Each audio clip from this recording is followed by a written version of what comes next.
The unemployment rate has followed the same pattern for every single economic crisis or recession in history. It starts off low, begins to gradually tick upwards, and then before you can even realise you have entered a recession, it suddenly shoots up to extremely high levels. We have seen this exact pattern play out time after time, including throughout the last two major economic crisis periods during the global financial crisis in 2008, as well as during the dot-com bubble. Both saw unemployment trickle upwards by about 0.5% or so over 1 year, then shoot upwards by multiple percentage points in a short space of time, with 2009 being particularly extreme, seeing unemployment go from 5% to highs of 10% in less than 2 years. Right now, we are currently witnessing the early signals of an eerily similar pattern play out. Since 2023, the unemployment rate has been gradually increasing, now by close to a full percentage point, and we are now beginning to see some major weaknesses in the labour market, which signals that unemployment is poised to potentially skyrocket soon. The US economy added just 73,000 jobs in July, far below the estimated figure of 100,000, but what's even worse is that the previous 2 months of May and June both got massively revised down by more than 250,000 combined, a downwards revision on the scale that we have never seen before. So monthly job creation numbers seem to clearly now be heading in a downwards trend, and economists across the country are in a state of shock at truly how bad these numbers for the last 3 months are, saying, "This is a game-changer jobs report, the labour market is deteriorating quickly, and this is the slowdown that we've been expecting." There are now 7.2 million people unemployed, which is 1.4 million people more than in 2023, and the trend that we are going in is a very worrying one, showing that the labour force participation rate is declining and is now at its lowest level since 2022. To add to this, jobless claims have just risen to the highest level since 2021, above economist expectations, and while official unemployment still remains quite low at 4.2%, a more encompassing unemployment indicator, which includes discouraged workers as well as those holding part-time positions for economic reasons, rose to 7.9%, its highest since March. Now, the additional people included in this metric are those who are unhappy in their current job, but maybe cannot easily get another job despite applying, as well as those who are unwillingly employed part-time because they can't find a full-time job or because their employer has cut their hours due to weak business conditions. Now, in a healthy and thriving economy and jobs market, we would expect to see this broader unemployment rate go down, not up, as with more job offerings available, workers would be able to move jobs and acquire full-time employment more easily. But the current business conditions are showing that the opposite is happening at the moment. Meanwhile, we are continuing to see concerning signs that inflation is gearing up for a second major wave higher, which, coinciding with a major slowdown in employment and weakening labour market, means that we are now staring stagflation in the face. The ISM Services PMI Index shows that prices are rising and are now at the highest that they have been on the index since 2022, while at the same time orders and employment are both falling, a clear signal that stagflation is coming. Now, the employment situation looks to be especially concerning looking at how quickly it is deteriorating, with July seeing a big spike upwards in the number of US manufacturers reporting lower employment, now at 25%, which is the highest that it has been since June of 2020. Now, tariffs are designed to bring manufacturing jobs back home. However, the problem is that it takes a long time to make plans, and you can't build factories overnight, with many businesses not wanting to commit to long-term capital investment when uncertainty around how long these tariffs will last is extremely high.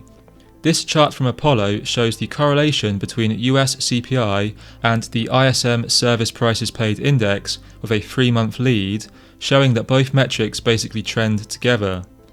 Given the big recent spike in the Services Prices Paid Index, we can expect to soon see a significant spike in CPI to follow, again suggesting that stagflation pressure is intensifying. We know that CPI has already started to climb higher, with the latest CPI numbers coming in hot above expectations, and price data for some goods has already started to spike upwards in recent months. And this is despite many warehouses stocking up on items before Trump's tariffs were put in place, allowing them to benefit from these pre-filled inventories before prices became higher, something that Jerome Powell himself has mentioned too. And another very concerning thing about the CPI data is that there has been a significant increase in the share of alternate estimations for CPI in recent months, meaning that essentially a higher share of the data used for the CPI number are just guesses. For the last 6 years or so, we have seen only 10% of the data be made up of guesses. However, the fact that this has recently started to climb to highs of 35% is concerning, as not only does it mean that we are getting less accurate CPI readings, but it does also raise the question of whether CPI is actually hotter than what we are being told. With more and more economic red flags that stagflation is coming, what exactly does this mean for the US economy? Well, as Jamie Dimon once said, stagflation is the worst possible outcome for the economy, where inflation continues to rise, but growth slows amid high unemployment.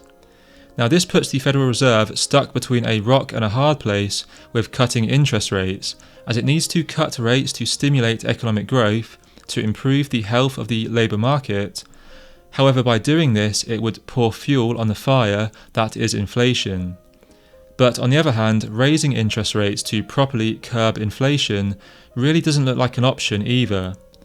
It would not only weaken the economy and jobs market even more, which could lead to a big surge in unemployment, but it could also cause a catastrophic debt default spiral across an economy that is already very reliant on debt.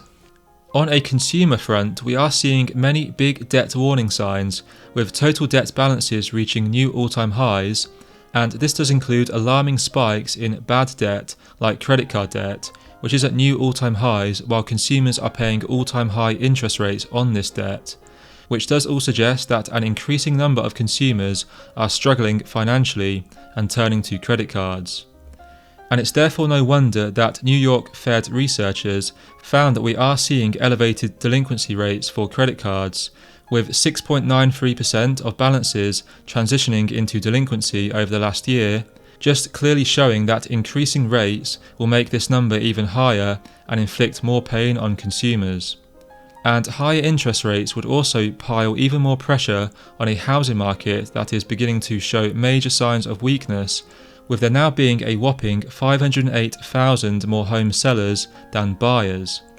Now, this growing divergence between sellers and buyers in the housing market has been widening every month for a while now, and is now the largest gap ever recorded. The Fed hiking interest rates would only lead to mortgage rates climbing even higher from the extremely elevated levels that they are already at, making buying a house even more unaffordable in terms of monthly payments for the average household, and would take us one step closer to a housing market crash. Now, if rates get hiked, it's not just consumer debt that could fall like a house of cards though, as the government debt situation is seemingly getting more and more out of control by the month. With total US government debt now surpassing $37 trillion for the first ever time, it feels like we are quickly approaching a point of no return. Federal government expenditure on debt interest payments now exceeds $1.1 trillion every year, and with the budget deficit set to only get wider under Trump's new Big Beautiful Bill spending policy, according to economists, this could soon go even higher. But perhaps the biggest and most imminent problem for the government, if rates did go up, would be the gigantic maturity wall of debt that needs to be refinanced in the remainder of 2025 as well as over the next few years. A lot of new bonds need to be issued at auction in the coming years, and just last week the government borrowed $100 billion in a single Treasury debt sale, which is an unprecedented amount. And this means that higher rates could therefore send the government into a debt spiral that is very hard to get out of. Now, all things considered, the data really does point to the Federal Reserve being forced to cut rates, potentially sending us into a stagflation environment and triggering a major economic crisis. Now, with all of this bad economic data coming in, the stock market is looking even more vulnerable. With valuations already sky high and pricing in perfection for many companies, large institutional investors and hedge funds look to be sounding the alarm on what could be a major stock market crash coming soon. Now, I covered this topic in more detail in my previous video. You can check it out by clicking on screen right now.